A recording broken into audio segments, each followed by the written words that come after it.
నమస్కారం, నా పేరు బాలా. బీసీఎన్ న్యూస్ కి స్వాగతం. ముందుగా ముఖ్యాంశాలు.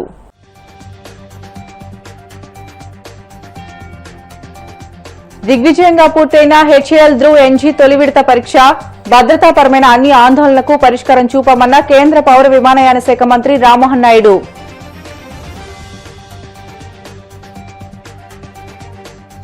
భీమవరంలో డిజిటల్ లైబ్రరీ, చిల్డ్రన్ పార్కు శంకుస్థాపన చేసిన జిల్లా కలెక్టర్ నాగరాణి.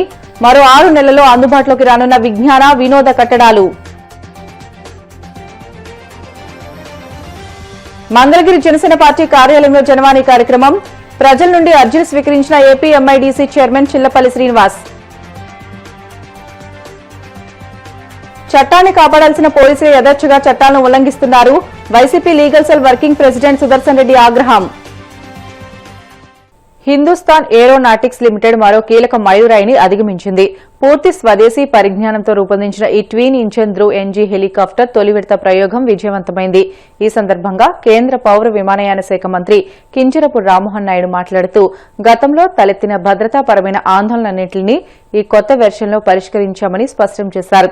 అంతర్జాతీయ నిబంధనలకు అనుగుణంగా గత అనుభవాలను దృష్టిలో ఉంచుకుని ఇందులో అనేక మార్పులు చేసినట్లు తెలియజేశారు. కేవలం రక్షణ రంగానికే పరిమితం కాకుండా పౌర విమానయాన రంగంలోకి హెచ్ఏఎల్ విస్తరించడం, పూర్తి స్వదేశీ ఇంజన్తో విమానయాన రికార్డులు సృష్టించడం దేశానికి గర్వకారణమని రామ్మోహన్ నాయుడు కొనియాడారు. Sri Vishnu Educational Society, doctor BV Raju Foundation సహకారంతో భీమవరం పట్టణం నడిబొడ్డిన ప్రజలకు, చిన్నారులకు విజ్ఞానాన్ని, వినోదాన్ని అందించే 1.6 కోట్ల వ్యయంతో నిర్మించనున్న కట్టడాలు అందుబాటులోకి రానున్నాయి. మంగళవారం అంబేద్కర్ సర్కిల్ వద్ద ఆర్యూబీకి, ఎనమదుర్రు డ్రైన్ కి మధ్య పట్టాలకు ఇరువైపులా ఖాళీగా ఉన్న ముందు స్థలం 47 సెంట్లలో బాలల వినోద ఉద్యానవనం, వెనుక స్థలం 39 సెంట్లలో కమ్యూనిటీ లైబ్రరీ ప్రాజెక్టు నిర్మాణాలకు పశ్చిమ గోదావరి జిల్లా కలెక్టర్ చదలవాడ నాగరాణి శంకుస్థాపన చేశారు. తొలుత శాస్త్రోక్తంగా పూజలు జరిపి శంకుస్థాపన కార్యక్రమాన్ని నిర్వహించారు. ఈ సందర్భంగా కలెక్టర్ నాగరాణి మాట్లాడుతూ, గత సంవత్సర కాలంగా భవ్య భీమవరం పేరిట దాతల సహకారంతో ఎన్నో కార్యక్రమాలను చేపట్టి పూర్తి చేసుకోవడం జరిగిందని అన్నారు. ఈ కార్యక్రమంలో జిల్లా joint collector T Rahul Kumar Reddy, Bhimavaram RDO K Praveen Kumar Reddy, municipal commissioner K Ramachandra Reddy, BV Raju కళాశాల students FS director P Srinivasaraju, municipal ఇంజనీర్లు తదితరులు పాల్గొన్నారు. హెడ్ క్వార్టర్స్ అయిన భీమవరం పట్టణానికి ఒక మంచి ఫెసిలిటీ క్రియేట్ కాబోతుంది. యూత్ కి, కాంపిటేటివ్ ఎగ్జామ్స్ కి ప్రిపేర్ అయ్యే వారికి, తర్వాత పెద్దవాళ్ళకి, పిల్లలకి అందరికీ కూడా ఒక మంచి లైబ్రరీని, డిజిటల్ లైబ్రరీని కట్టి ఇవ్వడానికి బివి రాజు ఫౌండేషన్ వారు ముందుకు రావడం జరిగింది. ఈ doctor BV Raju foundation chairman అయిన విష్ణురాజు గారు ఫెసిలిటీ, ఇక్కడ కొంత ల్యాండ్ ఉంది, దానికి పిల్లలకు అవసరమైన పార్క్, చిల్డ్రన్ పార్క్ కానీ లైబ్రరీ కానీ చేయాలి అన్నప్పుడు సహృదయంతో ముందుకు రావడం జరిగింది. ఇంచుమించు 3600 SFTలో ఒక లైబ్రరీని, డిజిటల్ లైబ్రరీ, క్లాస్ రూమ్స్ అన్ని కూడా ఉండే విధంగా లైబ్రరీని కడుతున్నారు. అది తొందరలోనే అందుబాటులోకి వస్తుంది. దాంతో పాటు పిల్లలకు ఒక ప్లే ఏరియా, ప్లే జోన్ అంతా కూడా క్రియేట్ చేస్తున్నాం. జూన్ నాటికి అవుతుందని చెప్పేసి మనం ప్లాన్ చేసుకున్నాం. పశ్చిమ గోదావరి జిల్లాలో భీమవరం హెడ్ క్వార్టర్ లో basic social infrastructure, community infrastructure develop చేయడం కోసం భవ్య భీమవరం అనే ఇనిషియేటివ్ తో ముందుకెళ్లడం జరుగుతుంది. దీని యొక్క ప్రధాన ఉద్దేశం, మనము ఇక్కడ ఉన్న దాతలందరినీ, ఫిలాంథ్రపిస్ట్ ని ముందుకు తీసుకొచ్చి మున్సిపాలిటీ పరిధిలో ఎక్కడైతే పార్క్స్ కానీ, గ్రీన్ స్పేసెస్ కానీ ఇవన్నీ కూడా డెవలప్ చేయడం జరుగుతుంది. అందులో భాగంగా ఈ రోజు మన అంబేద్కర్ జంక్షన్ దగ్గర BV Raju foundation, Vishnu education society వారు ముందుకు రావడం జరిగింది. ఇక్కడ ఒక చిల్డ్రన్స్ పార్క్, దాదాపు ఒక 37 సెంట్లలో ఒక children's park, play area develop చేయడం జరుగుతుంది. యూత్ అందరికీ ఉపయోగపడే విధంగా, ముఖ్యంగా కాంపిటేటివ్ ఎగ్జామ్స్ కి కానీ చిన్నపిల్లలకి కూడా ఉపయోగపడే విధంగా ఒక మంచి లైబ్రరీ, అందులో రీడింగ్ రూమ్ తో పాటు audio visual room, digital library with toilets, మంచి ఎన్వైరన్మెంట్ తో ఒక కాంపిటేటివ్ ఎగ్జామ్స్ కి ప్రిపేర్ అయ్యే వాళ్ళకి, యూత్ అందరికీ కూడా ఉపయోగపడే విధంగా కమ్యూనిటీ లైబ్రరీ కూడా రాబోతుంది. సో ఇదంతా కూడా మనం భవ్య భీమవరం ఇనిషియేటివ్ లో ఈ ఇన్ఫ్రాస్ట్రక్చర్ డెవలప్మెంట్ చేయడం చాలా మంచి విషయం. దాంట్లో బివి రాజు వారు ముందుకు రావడం ఈ పబ్లిక్ ఎంతో ఉపయోగపడేదానికి అవకాశం ఉంటుంది. కాబట్టి వచ్చే 4-5 months లో ఇది కంప్లీట్ చేసుకుని పబ్లిక్ ఇది యూటిలైజేషన్ తీసుకొస్తామని చెప్పి. జనసేన పార్టీ ఎమ్మెల్యేలు జనవాణి కార్యక్రమంలో పాల్గొని రాష్ట్రంలోని పలు ప్రాంతాల నుండి వచ్చిన ప్రజల సమస్యలకు సంబంధించి అర్జీలు స్వీకరిస్తున్నారు. అనంతరం వాటిని అధినేత దృష్టికి తీసుకువెళ్లి పరిష్కరిస్తామని హామీ ఇస్తున్నారు. ఈ నేపథ్యంలో మంగళగిరి జనసేన పార్టీ కేంద్ర కార్యాలయంలో నిర్వహించిన జనవాణి కార్యక్రమంలో పలు ప్రాంతాల నుండి వచ్చిన ప్రజల నుంచి AP MIDC chairman Chillapalli Srinivas అర్జీలు స్వీకరించారు. పలు సమస్యలపై తక్షణం సంబంధిత అధికారులతో మాట్లాడి పరిష్కార మార్గాలు చూపారు. రాష్ట్రంలో పోలీస్ వ్యవస్థ పూర్తిగా గాడి తప్పిందని డీజీపీ బాధ్యతారాహిత్య సమాధానమే దీనికి నిదర్శనమని YCP legal cell working president Sudarshan Reddy ఆగ్రహం వ్యక్తం చేశారు. తాడేపల్లి వైసీపీ కేంద్ర కార్యాలయంలో ఆయన మీడియాతో మాట్లాడుతూ జంతుబల్ల కేసులో అరెస్టైన వారిని పెట్రోలింగ్ వాహనాలు లేకపోవడం వల్లనే రోడ్డుపై నడిపించామని డీజీపీ చెప్పిన వ్యాఖ్యలను ఆయన తప్పుపట్టారు. గాడి తప్పిన పోలీస్ వ్యవస్థకు ఇదే నిదర్శనమని మండిపడ్డారు. చట్టాన్ని కాపాడాల్సిన పోలీసులే యథేచ్ఛగా చట్టాలను ఉల్లంఘిస్తుంటే సామాన్యులకు న్యాయం జరుగుతుందన్న భరోసా ఎవరిస్తారని ప్రశ్నించారు. ముద్దాయిలను ఎందుకు రోడ్ల మీద నడిపిస్తూ తీసుకెళ్తున్నారు, ఏంటి పరిస్థితి అని నేను అడిగినప్పుడు గౌరవ డీజీపీ గారు, ఈ రాష్ట్ర పోలీస్ బాస్ అయినటువంటి డీజీపీ గారు ఆయన ఇచ్చినటువంటి సమాధానము, మా దగ్గర ఏ విధమైనటువంటి పెట్రోలింగ్ వెహికల్స్ ఆ సమయంలో లేవు, అందుకోసం నడిపించి తీసుకుని పోతున్నాము అని. నిజంగా అది ఎంత బాధ్యతారహితమైనటువంటి ఆన్సర్ అని చెప్పేసి మనం చూసుకుంటా పోతే, పోలీసులు రక్షించే విధానం ఒక ఉంటుంది మామూలే. కొంత వాళ్ళ డిపార్ట్మెంట్ మీద కొంత సానుభూతి ఉండొచ్చు, తప్పు చేసినటువంటి ఆఫీసర్ల మీద కొంతవరకు, కొంత ఎక్స్టెంట్ వరకు. మరీ ఇంత దిగజారి ఆ రోజు ఒక కదిర్లో జరిగినటువంటి ఒక సంఘటనలో భాగంగా జరిగినటువంటి ఆ ఇన్సిడెంట్ లో బాణసంచా కాలుస్తూ ఉంటే ఆ బాణసంచా కాల్చవద్దు అని చెప్పినారని చెప్పేసి అక్కడ అదే కుటుంబ సభ్యుల్లో ఒకరు చిన్న ఘర్షణ పడితే దాన్ని రాజకీయంగా క్రియేట్ చేసి ఆ రోజు అతని మీద ఒక దుర్మార్గమైనటువంటి కేసు, అంటే ఒక గర్భిణీ స్త్రీని కాలుతో తన్నినాడు అనేటువంటి కేసు పెట్టి, సరే కేసు పెట్టడం ఓకే, అక్కడ ఏం జరిగింది ఏమనేది రేపు న్యాయస్థానాలు ఉన్నాయి, ఆ కేసు ఎంతవరకు వస్తుంది ఏమనేది రేపు న్యాయస్థానంలో తేరుతుంది. కానీ దానికి ముందుగానే ఒక కన్క్లూజివ్ గా ఆ ముద్దాయిని తీసుకెళ్లి ఇష్టం వచ్చినటువంటి బాధి అతని దావ నడచలేనటువంటి పరిస్థితిలో ఉంటే అతన్ని రోడ్డు మీద నడిపిస్తూ కోర్టుకు తీసుకొని పోయేటువంటి దృశ్యం మనము రాష్ట్ర ప్రజలందరూ కూడా అన్ని టీవీ ఛానళ్లు, అన్ని న్యూస్ ఛానళ్లు, అన్ని పేపర్లు ప్రచురించినాయి. అందరూ కూడా రాష్ట్రం అంతా కూడా చూసినటువంటి పరిస్థితి.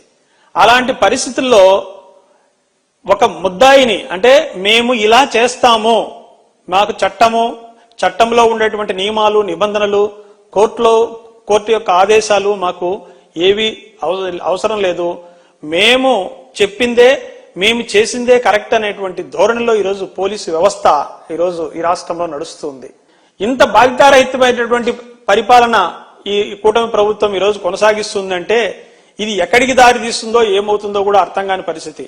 కోర్టులు ప్రతి అంశంలోనూ ఇన్వాల్వ్ అయ్యి ఈరోజు వీళ్ళకి చీవాట్లు పెడుతున్నా, కోర్టులు మందలిస్తున్నా, కోర్టులు ఈరోజు అనేక రకాలైనటువంటి మార్గదర్శకాలు జారీ చేసిన, అరెస్టు చేసేటువంటి విధానంలో మార్గదర్శకాలు జారీ చేసిన, ఎన్ని రూల్స్ రెగ్యులేషన్స్ అన్ని కూడా ఫ్రేమ్ చేసి వీళ్ళకి చెప్పినా కూడా కోర్టులంటే గౌరవం లేదు.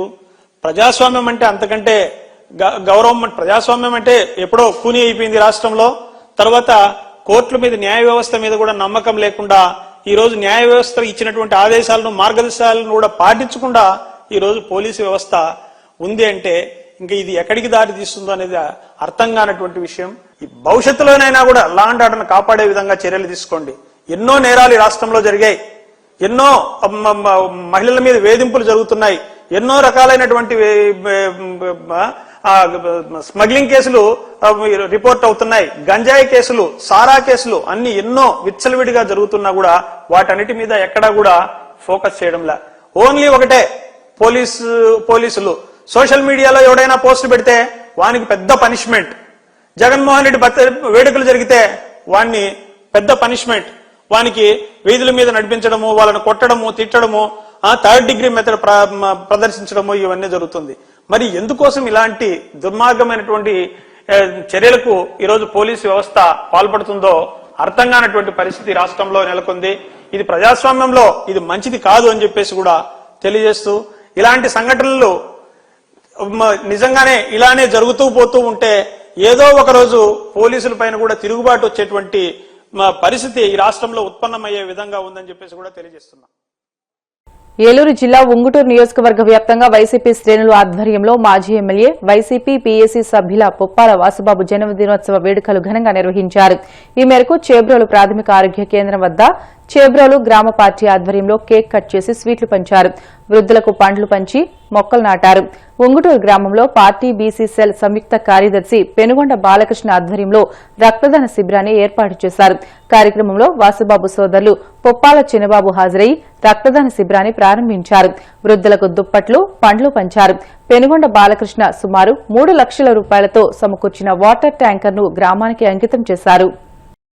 ఈరోజు మా ప్రీతమ నాయకులు మాజీ శాసనసభ్యులు వైఎస్ఆర్సీపీ రాష్ట్ర పిఎస్సి సభ్యులు శ్రీ పుప్పాల వాసుబాబు గారి జన్మదినం పురస్కరించుకుని ఉంగుటూరు గ్రామం వెలుగు సంస్థ ఆధ్వర్యంలో రక్తదాన శిబిరం, అలాగే వృద్ధులకు పండ్లు దుప్పట్ల పంపిణీ కార్యక్రమం, అలాగే అనాథాశ్రమంలోకి వాళ్ళకి భోజనాలు ఏర్పాటు చేయటం, ఉంగుటూరు గ్రామానికి వాటర్ ట్యాంక్, మంచినీటి వాటర్ ట్యాంకు సుమారు 3 లక్షల రూపాయలు విలువ చేసే వాటర్ ట్యాంకు వెలుగు సంస్థ ద్వారా ఆయన జన్మదినం పురస్కరించుకుని ఈరోజు గ్రామానికి ఇవ్వటం జరిగింది. ఈ కార్యక్రమంలో పెద్ద ఎత్తున పాల్గొన్న వైఎస్ఆర్సీపీ కుటుంబ సభ్యులకు, నాయకులకు, అభిమానులకు అందరికీ కూడా మరొకసారి అభినందన తెలియజేస్తూ మా ప్రీతమ నాయకులు వాసుబాబు గారికి మరొకసారి జన్మదినం శుభాకాంక్షలు తెలియజేస్తూ వారు మరిన్ని పుట్టినరోజులు చేసుకోవాలని చెప్పి ఆయన నాయకత్వంలో మేమందరం కూడా నడుచుకుంటూ ఆయన ఉన్నత పదవులు పొందాలని చెప్పి భగవంతుని మనసారా కోరుకుంటూ ఉంగుటూరు నియోజకవర్గ మాజీ శాసనసభ్యులు, YSR Congress party political advisory committee సభ్యులు శ్రీ పుప్పాల వాసుబాబు గారి జన్మదినం సందర్భంగా ముందుగా వారికి హార్దిక జన్మదిన శుభాకాంక్షలు తెలియజేసుకుంటూ, మరి ఈరోజు ఉంగుటూరు మండలం ఉంగుటూరు గ్రామంలో మరి వైఎస్ఆర్ కాంగ్రెస్ పార్టీ ఆధ్వర్యంలో పెద్ద ఎత్తున మరి రక్తదాన శిబిర కేంద్రం, అలాగే వృద్ధులకు దుప్పట్లు, ఫ్రూట్స్ పంపిణీ కార్యక్రమం. మరి ఈ కార్యక్రమానికి ముఖ్య అతిథిగా మరి మాజీ శాసనసభ్యులు శ్రీ పుప్పాల వాసుబాబు గారి సోదరులు మరి చిన్నబాబు గారు రావటం జరిగింది. వారి సాదరంగా ఆహ్వానిస్తూ, మరి వాసుబాబు గారు అంటే రాష్ట్రంలోనే మంచి పేరు తెచ్చుకున్న వ్యక్తి మనందరికి కూడా తెలుసు. ఆయన లోకల్లో లేకపోయినా ఆయన అభిమానులు, ఆయన అభిమానించే నాయకులు మరి ఈరోజు పెద్ద ఎత్తున కేక్ కటింగ్లు అవనివ్వండి, మరి సేవా కార్యక్రమాలు అవనివ్వండి, మరి చేయటం చాలా అభినందనీయం. బాలకృష్ణ గారి ఆధ్వర్యంలో మరి పెద్ద ఎత్తున మరి వాళ్ళ వృద్ధులకు దుప్పట్లు, అలాగే ఫ్రూట్స్, మరి రక్తదాన శిబిర కేంద్రం ఏర్పాటు చేయడం చాలా అభినందనీయం. మరి మండలం తరఫున ఆయన ప్రత్యేకంగా అభినందిస్తూ, మరి ఇవాళ ఏదైతే నాయకుడు పుట్టినరోజు జరుపుకున్నామో ఆ నాయకుడి పరిపాలన గతంలో ఎలా చేశారనేది మనందరికి కూడా తెలుసు. బెటర్లో షార్ట్ బ్రేక్ తీసుకుందాం. Stay with us.